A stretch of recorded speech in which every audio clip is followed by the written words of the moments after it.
אני רוצה לשאול, אבל... אוקיי, כן, תגידי. לא, תגידי, תשאלי. לשאול אם יש רגעים שבהם כדאי לא לדון אדם לכף זכות. בהחלט כן. אני חושבת שהסכנה היא, כל דבר, בעצם אנחנו מדברים על איזונים. כי יש את המקומות שבהם יש ניצול לרעה. שיש איזו, שנגיד, יש בן זוג שבעצם מקטין את בת הזוג שלו, או שהוא בעצם היא כל פעם, והוא פוגע בה והיא מקבלת את זה שוב ושוב ושוב, כמו להגיש את הלחי השנה. יש מצבים, זאת אומרת, מצבים שבהם זה בא על חשבונך, וזה מקטין אותך, וזה הופך אותו, ובמצבים האלו, יש דברים שאי אפשר לקבל אותם, וצריך... זאת אומרת שיש אנשים שצריך ללמד אותם גם להיות לפעמים תוקפנים או אגרסיביים. אבל אני חושבת שדווקא באחת ההופעות שלי אמרה מישהי דבר נורא נכון. היא פתאום הרגישה צורך לקום ולספר את הסיפור שלה, שלא נדע, הייתה חולה במחלה, היה לה את מחלת הסרטן. וזה אמרה, בנות, אתן יודעות, סרטן מורכב מסרטינה. לא חשבתי על זה אף פעם. באמת, העניין הזה של לראות אדם לכף זכות, זה לא רק אותו. זה גם יעזור לי, זה גם יעשה לי טוב, כל עניין הסליחה, כל עניין הניקוי הזה, הרי כשאני כועסת על מישהו, זה עושה לי כל מיני דברים בגוף סליחה עצמית, את מדברת על סליחה עצמית? לא סליחה עצמית, זה שאני סולחת למישהו, זה גם מנקה אותי, ומוציא ממני את הרגשות השליליות האלה שהן מכרסמות בי, והן גם בריאותית לא טובות לנו.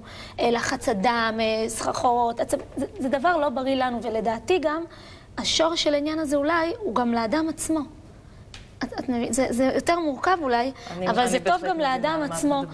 נכון שקורים דברים וכעסים וזה, אבל לחיות איתם כל החיים, זה משהו שבסופו של דבר יזיק לי. אני אהפוך להיות הממורמר, זה למדתי דווקא מבעלי, שהוא כל הזמן אומר לי, יאללה, תשכחי, תוותרי, מספיק. בסוף הוא חי ושמח וצועד, ואת כל היום מתעסקת בזה. אז אני משתדלת לעבוד על עצמי, אני חושבת שזה יעזור לי יותר. כן. אני מרגישה שכל הזמן, זה באמת עבודה נורא קשה, להכניס את הטוב. להכניס את הטוב בחיים. אגב, בהקשר הזה, מישהי מעבודה סיפרה לי משהו מזעזע, הנה, דיברת על משהו ברחוב. מישהו עקף אותה כנראה בברוטליות. היא נורא התעצבנה, והיא אומרת, היא מספרת לי וזה, והיא אומרת לי, ואת לא מבינה, היה לי כל כך לא נעים. לא יודעת מה היה שם בדיוק, אבל מסתבר, היא הבינה אחרי זה, הוא בדיוק יצא. היא פתאום רואה שהוא בעצם נכה על כיסא גלגלים. זאת אומרת, לא ראית את זה, היא אומרת, הוא נראה כזה חזק וכזה בריא, את לא תחשבי שזה מה שקורה בזה, כנראה היה צריך משהו דחוף.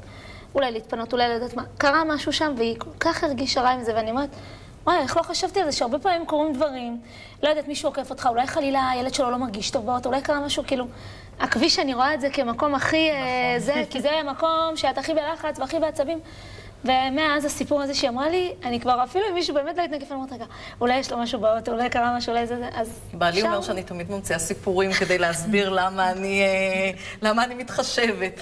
אבל לא אכפת לי. זאת אומרת, אני חושבת שווה להמציא סיפורים כדי להתחשב וכדי לשנות את ה... זה הופך גם את העולם שלך לעולם יותר טוב. נכון. את גם תרגישי טוב. את מרוויחה מזה. של ההתבוננות שלנו על העולם. תודה לכם בינתיים. תחום שמאוד מתפתח היום הוא גם הנושא של פסיכולוגיה חיובית, שככה התחלתי עם הציטוט של רב נחמן מברסלב, זה באמת ההתבוננות על העולם בצורה חיובית ככלי באמת לאיזושהי יכולת שלנו לראות את הטוב, וממש בדקו מחקרית וראו שאנשים שעושים לעצמם כל ערב מין מדיטציה כזאת שבה הם מסתכלים, מתבוננים על עצמם. אומרים לעצמם דברים טובים, מחמיאים אפילו לעצמם, מתבוננים על הטוב שיש להם, וככה עושים באמת איזושהי התחברות. כמה דקות חובה של צחוק ביום, שזה... צחוק, התבוננות חיובית, ממש, ראו קשר לבריאות נפשית ופיזית, כמו שאת אמרת. בתקופה אני אומרת, לגבי, יצא לי לקרוא בעקבות כל מיני דברים לגבי התעללות בילדים, הנושא הזה, והרבה פעמים גילו מחקרים שאימהות, שהן מאוד נוקשות עם עצמן, הן גם מאוד נוקשות עם הילדים שלהם. זה מין משהו כזה, זה גם עם בני זוג, זה גם עם חברים לעבודה, זה עם כולם. פשוט תוריד את העומס מעצמך, זה גם ייתן לך להוריד את העומס מכולם. לתת גם פנאי לעצמך, זה לא חד, זה לא זה. אני אומרת את זה לכן, אני גם אומרת את זה לעצמי. בשבילי כל דקה שאני לא עושה למען הבית, הילדים, משפחה, עבודה, זה כאילו, וואו, מה עשיתי? אז אני אומרת לעצמי, זה טוב, אני אעשה לעצמי, בסופו של דבר זה גם יקרין לאחרים.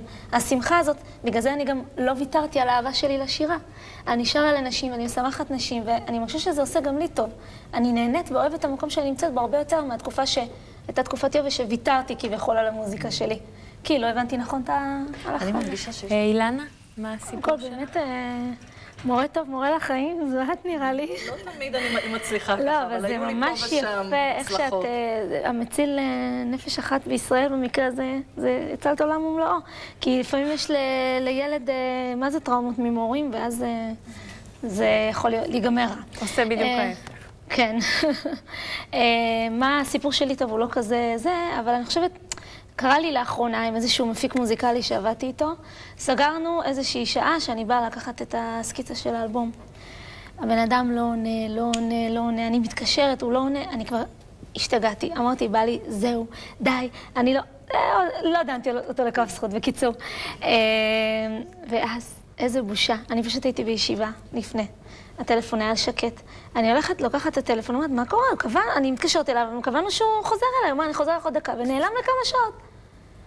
10 שיחות שלא נהנו ממנו, ואני אומרת, יואו, זה כאילו מצחיק, כאילו, ואני אומרת, איזה לא, ובא לי אמרה, את רואה? הוא בעצם חיפש אותך, ואת, קיצור. לפעמים האשמה היא בנו. תודה. מה השיר שבחרת? אני בחרתי את השיר עד הרבה, של בעצם מבצע אברהם פריד, אבל זה מתפילתו של רבי אלימלך מליז'אנק.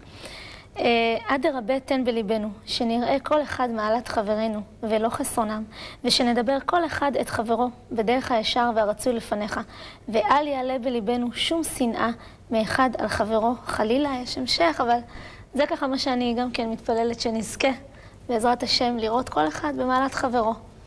ויהיה לנו הרבה יותר כיף כאן. אמן, הלוואי.